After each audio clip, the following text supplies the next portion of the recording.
आपने फोन पे का न्यू आईपीएल वाला एड देखा है? इस एड में फोन पे कौन से रेवेन्यू स्ट्रीम पे डबल डाउन करना चाह रहा है क्लियरली समझ आता है। एड देखो। You can link your credit card to your PhonePe wallet and pay. But that's not PhonePe. It works with any QR. जी हाँ दोस्तों, फोन पे जो यूपीआई पेमेंट्स में मार्केट लीडर है, वो debit and credit card transactions enable करने पे focus कर रहा है। पर ऐसा क्यों? क्या यूपीआई पेमेंट से उसके पैसे नहीं बनते? गूगल पे ने भी सिमिलर एड निकाला है। तो इंडस्ट्री में ऐसा क्या हो रहा है कि दोनों लीडिंग प्लेयर्स कार्ड पेमेंट्स पे फोकस कर रहे हैं? हमने इस पे रिसर्च स्टार्ट किया। हमने देखा कि फोन पे तो अपना आईपीओ भी लाने का प्लान कर रहा है। अब आईपीओ लाएगा एंड स्टॉक मार्केट पे लिस्ट होगा, तो इसको थोड़ा और बेटर समझना तो बनता है। देखो, फोन पे के पास 20 करोड़ मंथली एक्टिव यूजर्स हैं, प्लस फोन पे के पास यूपीआई पेमेंट्स का 50% से ज्यादा मार्केट शेयर है वैल्यू टर्म्स में। गवर्नमेंट भी कुछ ऐसे स्टेप्स ले रहा है जिससे फोन पे का रेवेन्यू काफी इंपैक्ट हो सकता है। एंड फोन पे के क्लोज लिस्टेड प्लेयर्स में देखें तो पेटीएम ही एक नाम है जो क्लियरली सामने आता है। हमने पेटीएम को फोन पे से भी कंपेयर किया और हमें पता चला कि फोन पे का रेवेन्यू तो पेटीएम से काफी कम है एंड लॉसेस भी पेटीएम से ज्यादा हैं। फिर भी फोन पे का एक्सपेक्टेड वैल्यूएशन पेटीएम के करंट वैल्यूएशन का 3 गुना है। ये बात डाइजेस्ट नहीं हुई, तो हमने और डीप डाइव किया एंड हमें कुछ बहुत इंटरेस्टिंग इनसाइट्स मिले जो हम आज आपके साथ शेयर करेंगे। वीडियो को हमने 2 पार्ट्स में डिवाइड किया है। पार्ट 1 में हम समझेंगे कि फोन पे कैसे स्टार्ट हुआ और उसने कैसे पेटीएम को पीछे छोड़ते हुए यूपीआई मार्केट में नंबर 1 पोजीशन बनाया। पार्ट 2 में हम समझेंगे कि फोन पे कमाती कैसे है और उसका लॉन्ग टर्म गेम प्लान क्या है एंड गवर्नमेंट पॉलिसी चेंजेस से फोन पे जैसे प्लेयर्स पर क्या इंपैक्ट आ सकता है। वीडियो में बहुत सारे इनसाइट्स हैं, तो लास्ट तक बने रहना। शुरू करते हैं।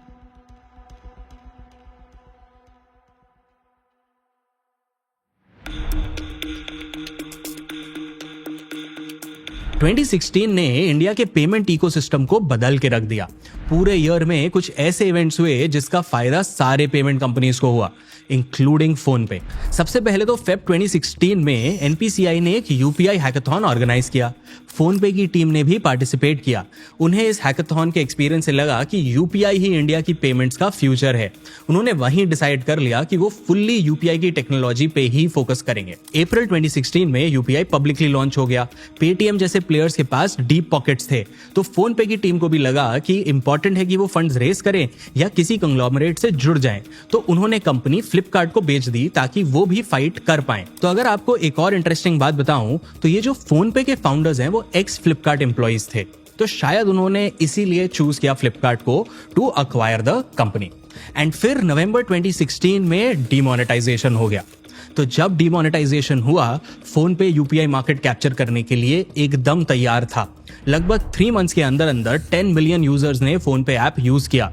आपको याद हो तो उस वक्त पेटीएम भी काफी तेजी से बढ़ रहा था, बट उसका फोकस वॉलेट बिजनेस पे था, ना कि यूपीआई पे। फोन पे के यूपीआई फोकस ने ही आज उसे लार्जेस्ट यूपीआई ऐप बना दिया है। जनवरी 2025 का डेटा देखें तो वैल्यू टर्म्स में अप्रोक्सीमेटली 51% यूपीआई ट्रांजैक्शंस फोन पे ने हैंडल किया है।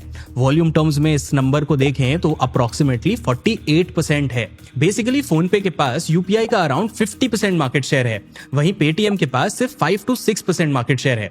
बाकी गूगल पे भी एक मेजर प्लेयर है with a market share of 35% plus. Monthly active users के मामले में भी फोन पे पेटीएम से बहुत आगे है।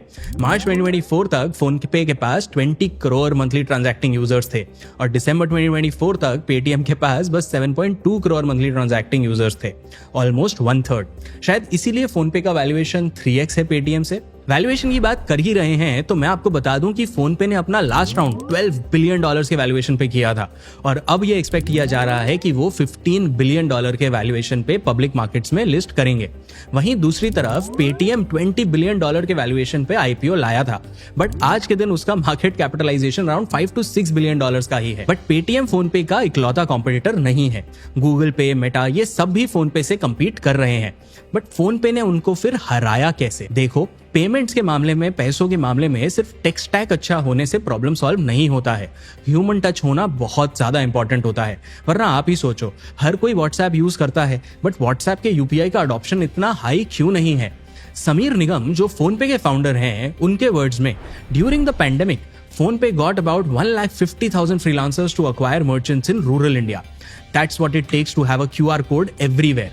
I don't think global big tech companies are comfortable putting 1.5 lakh people in rural India. PhonePe का अगर आप एक्सपेंस ब्रेकअप भी देखो तो 50% ऑफ टोटल एक्सपेंस उसका एम्प्लॉय कॉस्ट ही है। तो फिर PhonePe जैसी कंपनी कमाती कैसे है, इनके रेवेन्यू ड्राइवर्स क्या है एंड इनका लॉन्ग टर्म गेम प्लान क्या है, समझते हैं। तो इसको समझने के पहले एक और इनसाइट दे देता हूं।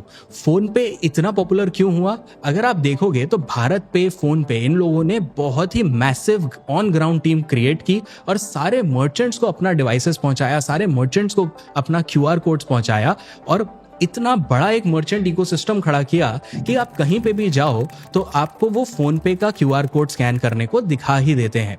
तो इसी वजह से इन दो कंपनीज ने लीड बनाई थी, बट PhonePe यूजर इंटरफेस अच्छा होने की वजह से, उसका फोकस कस्टमर जो डेली ट्रांजैक्टिंग यूजर्स हैं उस पे होने की वजह से, जो रेगुलर लोग पेमेंट्स करते हैं उस पे होने की वजह से उनका ऐप अडॉप्शन शायद बेटर रहा और उन्होंने मर्चेंट साइड और कस्टमर साइड या ऐप साइड और हम जैसे लोग जो पेमेंट्स करते हैं उसको बेटर क्रैक किया। अब हम इसका समझते हैं PhonePe का लॉन्ग टर्म गेम प्लान क्या है। PhonePe का रेवेन्यू स्ट्रीम देखें तो उसका 10% रेवेन्यू UPI से आता है एंड बाकी 90% रेवेन्यू नॉन UPI बिजनेस से आता है। बेसिकली PhonePe के लिए UPI बिजनेस एक कस्टमर एक्विजिशन फनल है। वो इजी पेमेंट्स ऑफर करके कस्टमर्स को अपने ऐप पे रिटेन करता है। उम्मीद प्रोबेबली उनकी भी यही है कि कस्टमर्स ओवर टाइम PhonePe को दूसरे सर्विसेज के लिए भी यूज करें, वो हैबिचुएट हो जाए उस ऐप को खोलने के, और फिर जब बाकी सर्विसेज उनको दिखे जैसे कि टिकट्स बुक करना, क्रेडिट कार्ड पेमेंट्स करना, यूटिलिटी बिल्स पे करना, फोन रिचार्ज करना, वाईफाई रिचार्ज करना, ये सारी चीजें वो उसी ऐप पे कर पाए और वहां पे वो पैसे कमा पाए। Basically diversification is how they want to earn. PhonePe के CEO और फाउंडर समीर निगम का इंटरव्यू का एक क्लिप सुनो, आपको उनकी स्ट्रेटजी बेटर समझ आएगी। We're going to go much deeper in all the seeds that we sowed in 22-23. I think we launched almost 8 or 9 new businesses, and these are not categories within payments. I mean, lending and insurance and the app store. I mean, they're just so different from each other. Second, they're just such large opportunities. So depth over breadth for sure for the next 3, 4, 5 years at least. PhonePe and Paytm दोनों ने in fact wealth distribution में भी entry ली है and दोनों ने ही अपने stock broking apps भी launch किए हैं। एंड मजे की बात बताऊं, ये जो 10% UPI रेवेन्यू है ना, ये PhonePe को एज अ सब्सिडी मिलता है इंडियन गवर्नमेंट से। जी हाँ, UPI हमारे लिए एंड फिलहाल मर्चेंट्स के लिए भी फ्री है। तो PhonePe को पैसा ना मर्चेंट से मिलेगा ना यूजर से, बट उसका टेक, डेटा कॉस्ट वगैरह तो लग ही रहा है ना। तो वो चलाएगा कैसे इस कंपनी को, इस सेगमेंट को, अगर उसे कुछ मिल नहीं रहा होगा? इसीलिए उसे पैसे गवर्नमेंट देता है और ये सिर्फ PhonePe को नहीं, सारे UPI प्रोवाइडर्स को मिलता है।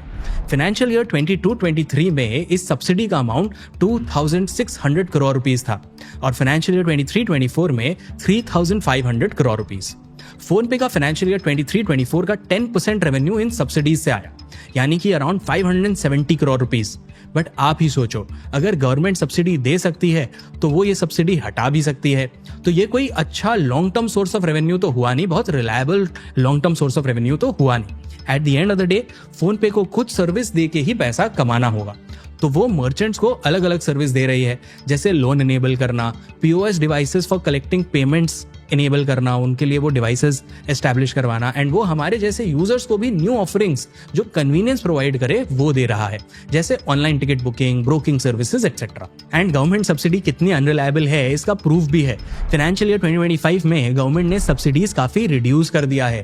पूरे UPI इकोसिस्टम के लिए बस 1500 करोड़ रुपीस का कॉर्पस रखा है। इंडस्ट्री एक्सपर्ट्स के हिसाब से UPI प्लेयर्स को इकोसिस्टम मेंटेन करने में ही 4000 से 5000 करोड़ का एक्सपेंस बियर करना पड़ता है।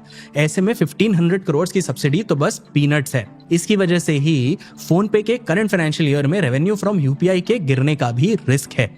तो PhonePe का UPI में नंबर 1 होने का क्या फायदा हुआ? UPI पे तो वो रेवेन्यू कमा नहीं पा रही, यस, कोई खास फायदा नहीं है। एंड इन्हीं सब रीजंस की वजह से वो रेवेन्यू टर्म्स में Paytm से पीछे है। Paytm non UPI payments, financial services और मार्केटिंग सर्विसेज से मेजॉरिटी रेवेन्यू कमाती है। फिर भी PhonePe को इतना हाईली वैल्यूएबल माना जाता है बिकॉज उसके पास यूजर लॉयल्टी है, उसके पास 20 करोड़ मंथली ट्रांजैक्टिंग यूजर्स हैं एंड उम्मीद है कि वो PhonePe जब भी कोई न्यू सर्विस लॉन्च करेगा तो ये कस्टमर्स उसको अवेल स्केल करेंगे एंड ये ज्यादा प्रॉफिट्स कमा पाएगा, ज्यादा रेवेन्यू बना पाएगा। एंड एक और चीज है जो फोन पे के फेवर में हो सकती है। रिसर्च करते हुए हमने एक न्यूज देखा कि गवर्नमेंट MDR यानी merchant discount rate UPI payments पे वापस ला सकती है। इसको समझते हैं थोड़ा। देखो, अभी MDR ऑन UPI पेमेंट्स 0% है। मतलब फोन पे या पेटीएम जैसे प्लेयर्स UPI ट्रांजैक्शन इनेबल करने का पैसा नहीं ले सकते हैं। वो सिर्फ credit card and debit card transactions enable करने का पैसा ले सकते हैं। एंड इसीलिए अब शायद आपको समझ आ रहा होगा कि वो सारे एड्स IPL में क्यों चल रहे हैं। आपको इस पूरे MDR वाली चीज को एक सिंपल एग्जांपल से एक्सप्लेन करता हूं। मान लो आपने डीमार्ट से कुछ खरीदा। अब काउंटर पे आप 4 तरह से पे कर सकते हो, कैश से, UPI से, डेबिट कार्ड से या क्रेडिट कार्ड से। अगर आप फर्स्ट 2 पेमेंट मोड्स यूज करते हो तो पूरा पैसा मर्चेंट यानी डीमार्ट के पास जाता है। बट अगर आप 3rd या 4th ऑप्शन यूज करते हो तो डेबिट या क्रेडिट कार्ड कंपनी मर्चेंट से उसका चार्जेस लेती है। अगर आपने 100 रुपीज का पेमेंट किया तो डीमार्ट को 98 रुपीज ही मिलेंगे। तो ये जो बाकी 2 रुपीज है इसी को MDR बोलते हैं। और ये फिर जो डेबिट कार्ड इशुइंग कंपनी है, बैंक है और फोन पे जैसे पेमेंट एग्रीगेटर्स हैं, इनमें ये फिर डिस्ट्रीब्यूट किया जाता है। 2020 में इंडियन गवर्नमेंट ने MDR 0 कर दिया था ताकि छोटे छोटे मर्चेंट्स भी UPI से पेमेंट्स एक्सेप्ट करें। इंडिया में हम आज फिजिकल कैश कैरी करना भूल भी जाएं तो भी इशू नहीं है। UPI इतना यूनिवर्सल है, बिना 0 MDR के ये पॉसिबल नहीं हो पाता। एंड जैसा मैंने पहले बताया, इसी सर्विस के लिए गवर्नमेंट UPI प्रोवाइडर्स को सब्सिडी देती है। हाल ही में इकोनॉमिक टाइम्स ने रिपोर्ट किया है कि UPI में MDR फिर से इंट्रोड्यूस हो सकता है। अगर ऐसा हुआ तो सब्सिडीज तो 0 हो जाएंगी बट कंपनीज MDR से कमा पाएंगी।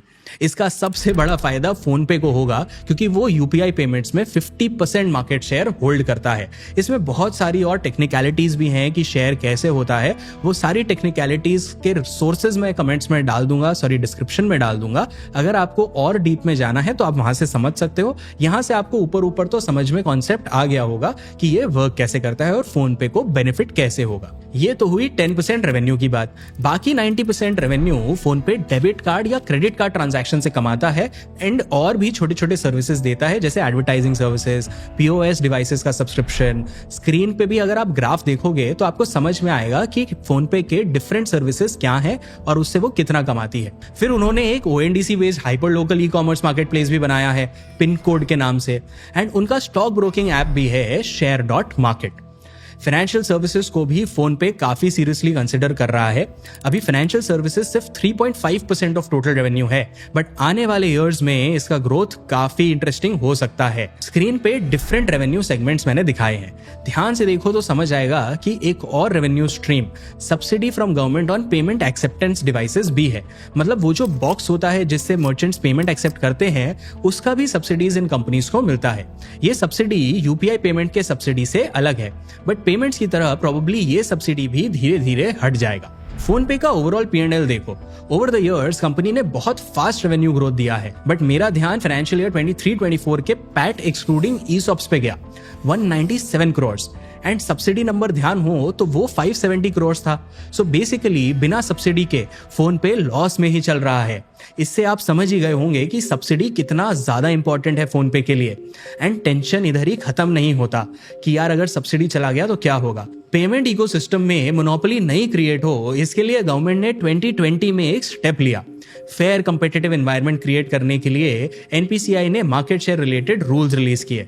As per this rule, no third party UPI application should generate more than 30% of overall transaction volume in the country.